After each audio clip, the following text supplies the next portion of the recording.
Good afternoon, everyone.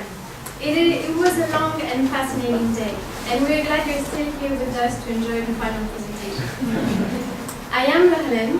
With my team, Adil, Salman, and Henry, will bring you to a small chapter in the international effort to eliminate the world's most destructive weapon. In July 2017, 122 countries came together at the United Nations to adopt the Treaty on the Prohibition of Nuclear Weapons. It's known as Ban Treaty. So the Ban Treaty is a legally binding instrument that prohibits its signatories from stockpiling, producing, transferring, and using any nuclear weapons.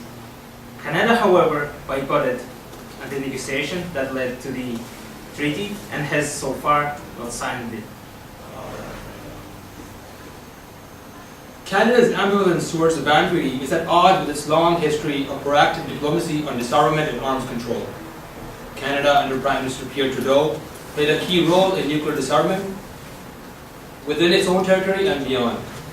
Canada stayed at the forefront of disarmament issues throughout the 1990s by signing the Comprehensive Just Ban Treaty and initiating negotiations on the Fissile Material Cutoff Treaty.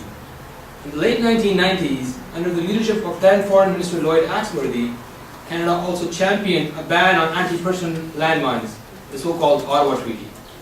In light of this historical record, our project seeks to better understand the constraints Canada faces in the decision-making towards the Ban Treaty.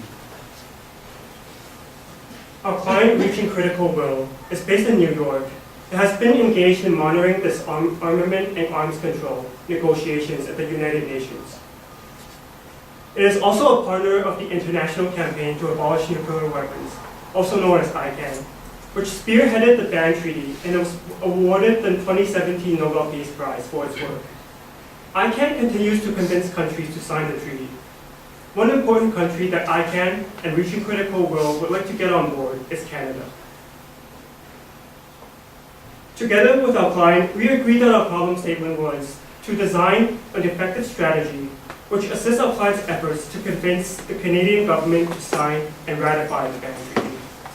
It was clear at the outset, both to us and to our client, that this was not going to be an easy process, and that the decision on the Ban Treaty was tightly constrained. This assumption was validated by our interview respondents, none of whom expressed any surprise that Canada did not sign the Ban Treaty. Therefore, understanding these very constraints became one of the main aims of our project, and we'll be describing these constraints later. We'll begin with a brief overview of our presentation. We will start with discussing the methodology of our project, followed by the compiled results and our analysis of the interviews. We then go on to describing our attempt at evaluating the validity of our central element and what the interviews told us using voting pattern at the UN. We follow this with a case study of another country's path to signing the Ban Treaty. And then we will conclude with 3 avenues for change in Canada and recommendation for our client. We started our analytical framework with a review on the literature on Canada and the Ban Treaty. This became the source of identifying who to interview initially. We adopted a methodology which required summarizing and then analyzing each respondent's answers to 3 basic questions. Who are the decision makers in Canada? What are the key constraints to their decision making? And do they identify any avenues for change? The interviews were semi-structured and many of our questions elicited descriptive answers. In parallel, we also performed a spectrum analysis of our respondents' stance on the Ban Treaty and analyzed voting patterns which emerged from UN voting records on all issues pertaining to nuclear arms and disarmament.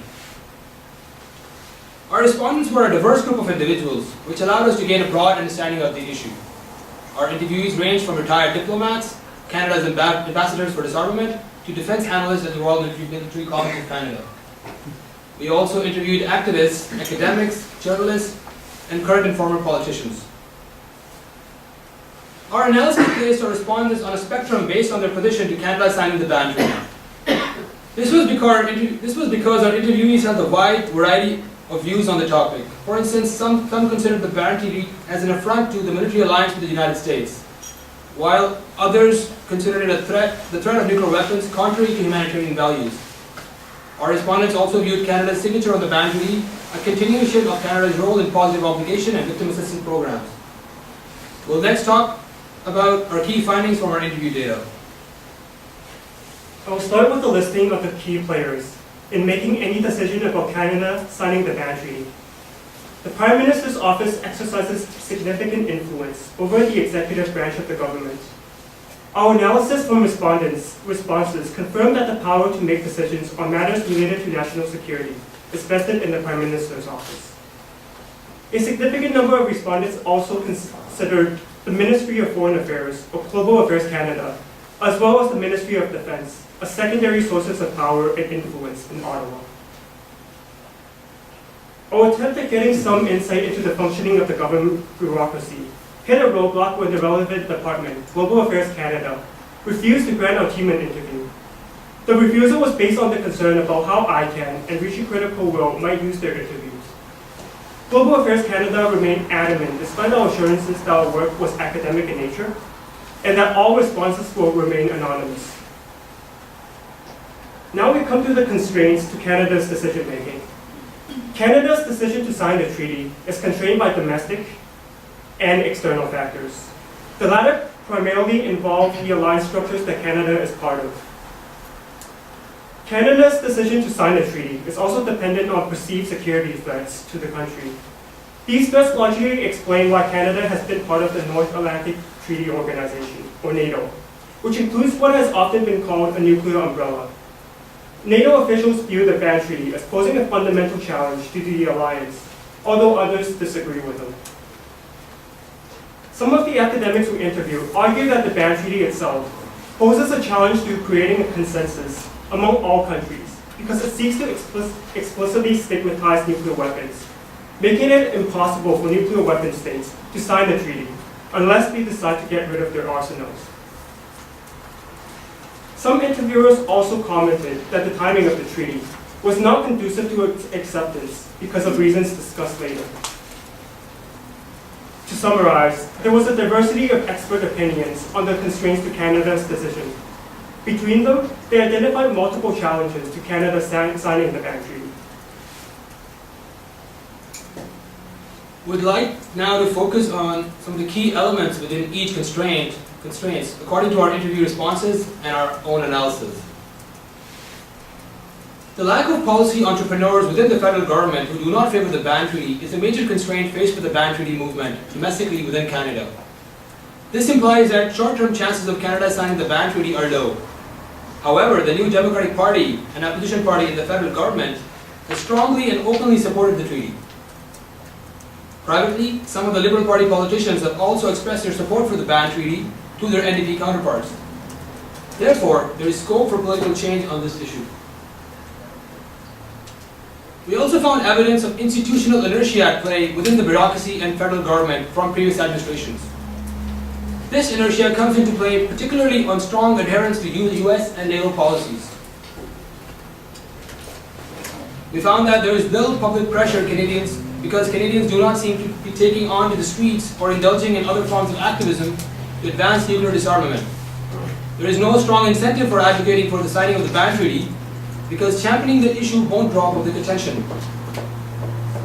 From our interviews, it appears that there is a widespread perception that maintaining Canada's strategic alliance is necessary for its national security. The timing of the treaty is also inopportune because of the potential of escalating trade wars and the looming North Korean nuclear crisis. The main countries which are perceived as national security threats within Canada are Russia, China, and North Korea, who all possess nuclear weapons, thus making it harder to advocate for a nuclear ban treaty. Another factor that came up was lobbying by defense contractors. This forms an important source of pressure in Ottawa. Defense contractors are expected to principally oppose the ban treaty or any steps that might weaken Canada's commitment to NATO. We now move on to international alliances which affect Canada's decision-making process. there is a large consensus that the US exerted a significant influence on the Canada's decision-making process. The unpredictability of current US administration under President Trump is also a factor in Canadians' apprehension. The United States also has a history of directing some policies of its NATO allies. And in October 2016, the US circulated a document to all NATO allies strongly encouraging them to vote against starting negotiations for a nuclear ban treaty. Nuclear weapons are a part of NATO's deterrence and defense strategy, and Canadian governments tend to be uncomfortable straying from that. Canada also has strong historical ties with the United Kingdom and France, who are both nuclear weapon states and insist on NATO's nuclear defense strategy. Some constraints flow from the nature of the ban treaty itself. Our interviewees saw that it was not perceived to be a political winner. Generally, politicians have championed popular causes that will win them votes. Another commonly heard argument about the ban treaty is that it is ineffective because it will not rid the world of nuclear weapons. Further, because nuclear weapon states are not parties to the treaty, which originated among non-nuclear states, it would be impossible to compel the nuclear weapon states to give up their nuclear assets. One of the strongest messages we heard from our interviewees was that Canada has always acted in harmony with its traditional allies, the USA, France, and UK. We decided to understand if this was true by looking at whether Canada has always voted the same way as the US, France, and UK at the United Nations. This is a graph showing data sourced from the UN. The y-axis here represents the degree of agreement between Canada and its allies, US, UK, or France, on how they voted on nuclear-related issues, resolutions. The higher the dot, the stronger the arguments between the agreements between the two parties. The main takeaway from this graph is that Canada hasn't always been in perfect agreement with any of the three allies. Indeed, there have been many periods of considerable divergence. All right, let's talk about case study. Here we introduce a case study that provides a good example of a country which faced numerous constraints and yet signed the ban treaty. On March 3rd, 2018, Kazakhstan, the country from where I'm from, became the 57th signatory to the ban treaty. We can say that there are some parallels between Canada and Kazakhstan that make this decision worth examining. Just as Canada borders the US and has a close strategic relationship with its larger neighbor, Kazakhstan borders two nuclear-armed states, Russia and China, you can see from the map, each with its unique set of challenges. On this image, taken in the eastern Kazakhstan, we can see the nuclear bomb craters. Indeed, Kazakhstan was once a testing ground for Soviet nuclear weapons. And due to their devastating effects, there was intense public sentiment against nuclear weapons.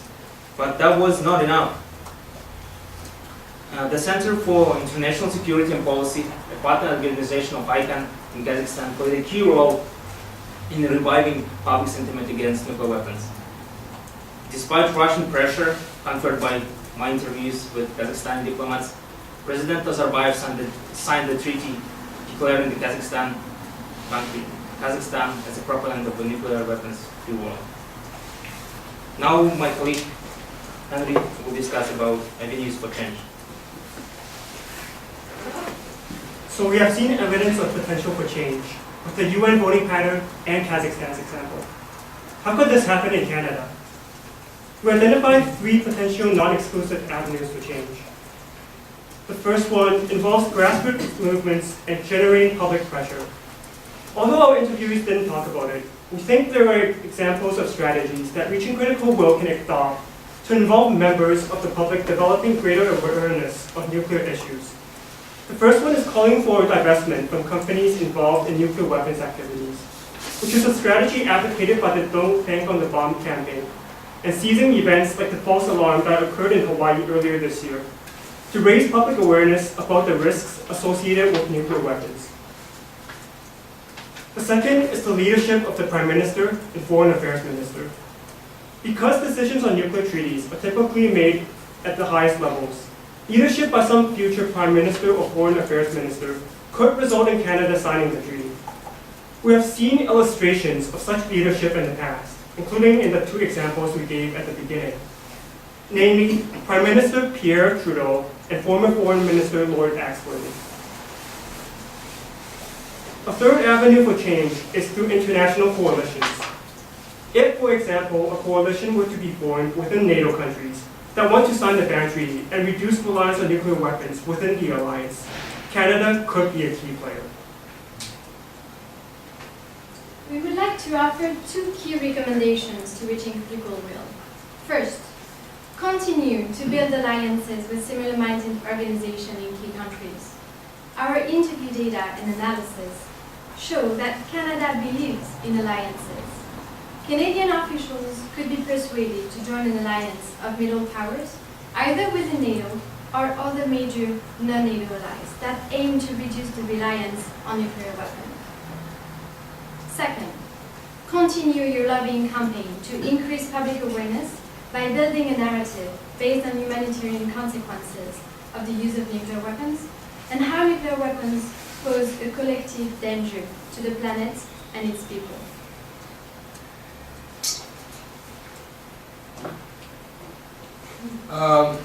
At this point, we'd like to provide you guys with a personal account of how we thought the project went, and for each one of us personally. When I started the project, I was quite skeptical on the effectiveness of the ban treaty and on Canada's chances of signing it. But 3 months later, I believe efforts involving students can actually play an important role in creating a broad-based understanding of the reality of the nuclear threat and can raise questions about the kind of the world that we would like to live in.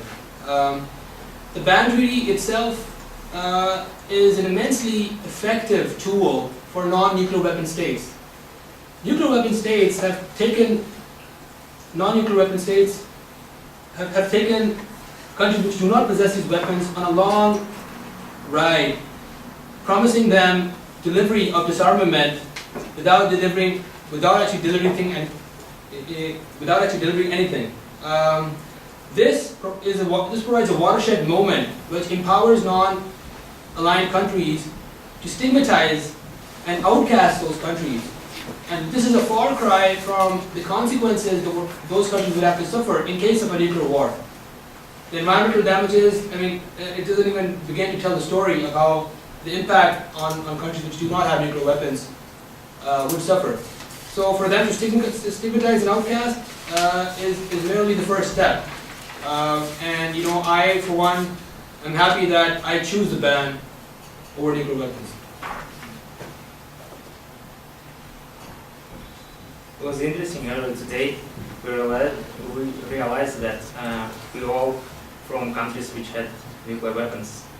However, during my own lifetime, Kazakhstan moved from a country that possessed over 1,000 nuclear heads to a country that has signed this treaty. And the country is still active in promoting nuclear disarmament. So thanks in part to a civil society movement, Nevada CMA, that was raised in Kazakhstan. This could offer an example of other countries for other countries. There are some friends with whom I have many disagreements with, but I still maintain positive relations with them. Canada should realize that we can remain allied with the US and other NATO countries, despite policy disagreements. By the end of this project, I feel I just started to grasp the complexities of international negotiations and the constraints on decision makers. At the same time, with increased public consciousness and sustained effort, there is hope for radical change. Thank you for your attention, and we're happy to take any questions.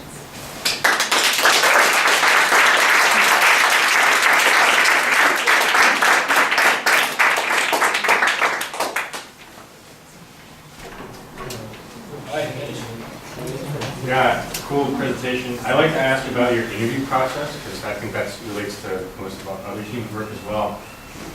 Specifically, like, how did you deal in the short time frame of arranging interviews? Was it like email or acting on your own personal networks or BBC's networks? And secondly, with the government angle, did you try and just sent you that canned response, or were you like, well, what if we file a Freedom of Information Act request and try to get some access to records? Can I ask you the last question first? Sure. Yeah. Freedom of Information Act, that the time spent on scale on that doesn't even fit Okay. the project. But that would involve the wherewithal of a right to information request would only involve who was there, where was it happening, and pretty much a redacted set of information that you would get, which won't be really useful to anybody. So the first part of your question was, yes, that we did pursue that quite vigorously in the beginning. We wasted a lot of time. Yeah, so interviews. So the civil society, the base for civil society that deals with this issue is quite broad, like we mentioned in our presentation. So we had a broad set of literature review too to study as well, which formed the basis of pretty much the first people in Canada that we could access. And the method of interviewing these people was we had about 2 or 3 in-person interviews, the rest were all over the phone or Skype-based interviews. Okay. And yeah, just to add to that, we try to build connections with our interviewers by asking them if they know anyone who can talk about the pantry and the bureaucracy. And one of the roadblocks that we ran into was that they would recommend someone who has an expertise in just like one very narrow area. So they might know a lot about the Canadian bureaucracy, but when we ask them about the ban treaty, they know nothing about it. So that's a challenge that we ran into. Okay. Yeah. This is sort of a parallel subject, so you don't necessarily have to answer it, but I know that lethal autonomous weapons related to artificial intelligence is something that's becoming increasingly talked about, and the potential for it to be a similar arms race to nuclear weapons. I was just wondering if that topic had kind of come up at all in terms of your research, because I know Canada is looking to be a leader in AI, and whether, I guess, as this sort of debate kicks off, whether there's any kind of lessons to be learned or parallels to be shared between the subjects. Frankly, we were so engrossed in the whole nuclear aspect that, you know, this in itself is one aspect of the technology that is involved within nuclear weapons. We have, I mean, I'm digressing, but we have tactical nuclear weapons, which pose a different set of threats, and the interplay between states because of them, you know, creates a whole set of complexities. But how two actors would behave, whereas strategic nuclear weapons and their delivery systems, all that is actually quite, the subject base is quite broad. AI is an emerging area, frankly, and we expect Canada to take leadership on that as well. The fact that Canada is a base for AI development, it's a major powerhouse, it needs to step up, and you know, we talked about the history of disarmament, arms reduction, mine treaty within Canada, and it has projected Canada as a leader in the world on these issues. So we've identified the dichotomy with nuclear weapons. I think as AI aspects emerge, it would also illuminate that dichotomy even further if Canada does not step up.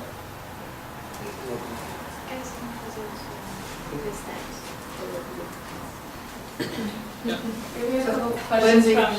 We have 2 questions from Ray Atchison. Oh, great. All right. So one question I have, she says, is, did you get any sense of what non-NATO allies might be influential over Canada's position? For example, Mexico has signed and ratified the treaty and is a Canadian ally in NAFTA, facing many of the same trade and alliance challenges Canada faces. New Zealand, Ireland, Austria are other potential allies Canada sometimes partners with on international initiatives who are champions of the ban. Could any of these countries be useful for pressure on the Canadian government?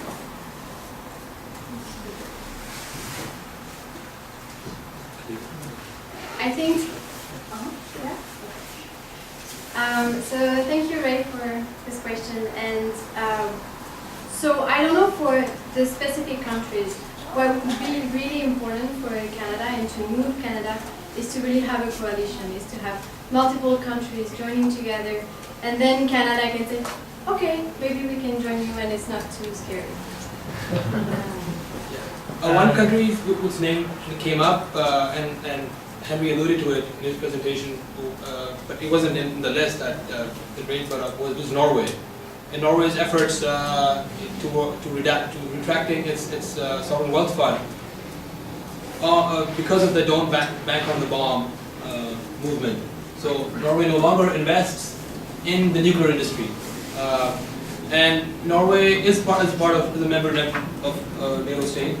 And a lot of so when we asked our respondents about identifying states within NATO, we had to limit the scope of our presentation here. But Norway's name did come up repeatedly. The fact that they're so proactive, in at least jumping on the train of some of the movements which are happening around the world.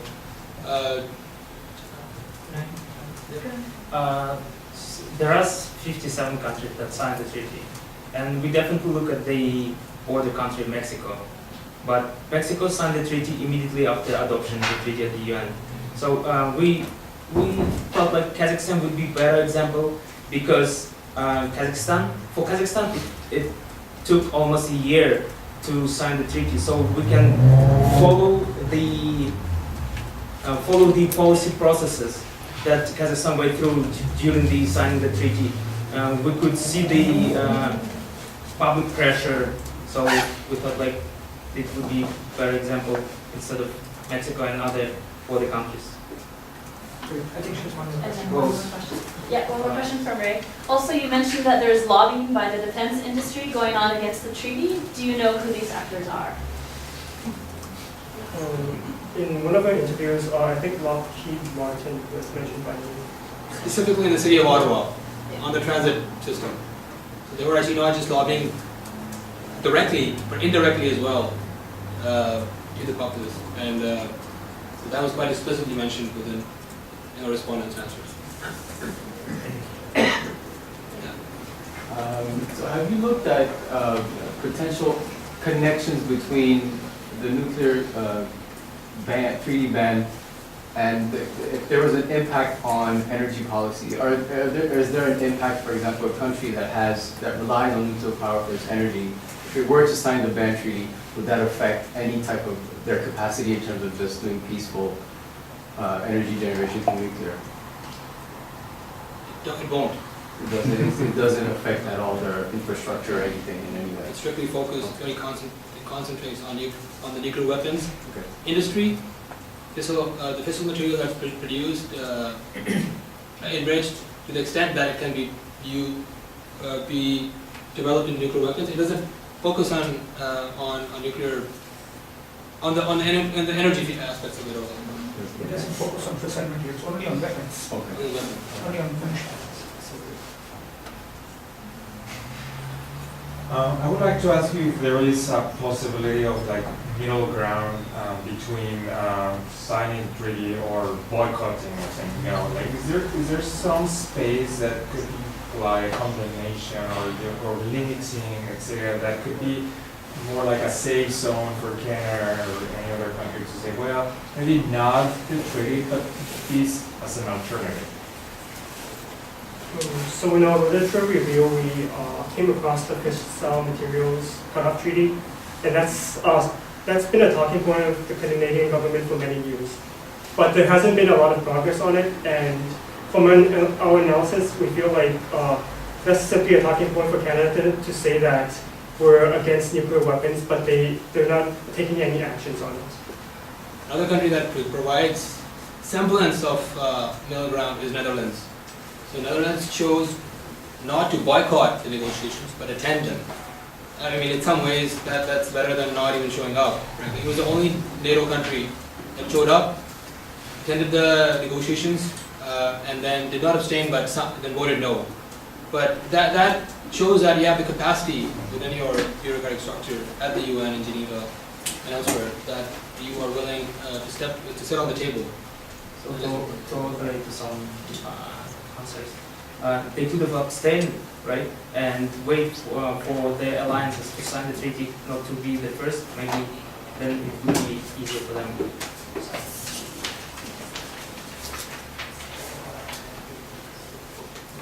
Let me start with a disclaimer. I know nothing about security and I know nothing about public policy. I need to ask an awful general questions. But anyway, I can have in mind, maybe that might be part of my mistake, and I'm going to use to play the devil's advocate.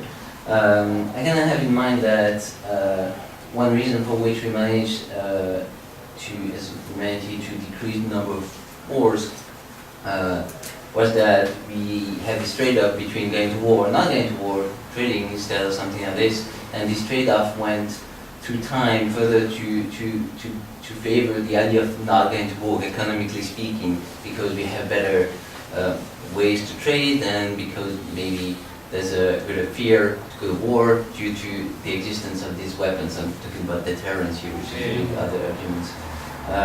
If we say that nuclear weapons are just too violent, we don't want them, they cause too much damage, my question is like, so do we still want, like, so what kind of weapons do we want? When do we want to stop? Once we, let's imagine as well, we manage to get rid of all nuclear weapons, then we're gonna go to the next level, right? So this kind of weapons are still pretty violent, but maybe not too violent, you know? So my question is like, is there any way we can come to a decision about how violent we want our weaponry to be? Yeah, I think when you it's a very special case because in the two instances where it was specifically used to target civilian populations. But most weapons you see today are used to target military installations and just military targets in general. So I think the threshold for us is to ban weapons that are specifically used to kill civilians. And that's where the humanitarian argument comes in, that these weapons target civilians specifically, not invading armies, so to speak. And the reason, I think, the genesis of your question, I think, is because we as a people have become desensitized to, or not as sensitized relatively as our generation where our parents were. You know, they lived through the threat of nuclear war day in, day out, and believe me, we interviewed a lot of people who wanted to play the devil's advocate and wanted to see that, okay, the deterrence aspects, you know, it's kept us from war. But our argument is that the only reason it's kept us from war is by pure luck. Some force has been kind enough that we haven't had a nuclear accident. I mean, we've come very, very close, and if you read into the history of it, you'd be jumping out of your chair, really, that we're here. So and the fact that if we had a shock like that, even a contained nuclear war, which has essentially a potential of India, Pakistan, for example, if they have limited scale war, there is every conceivable scenario that it blows out into multiple actors, and then and the fact that, you know, we haven't seen that shock to create norms against it in the international order is why we think about these weapons as, you know, some sort of peace building force, which they are not at all.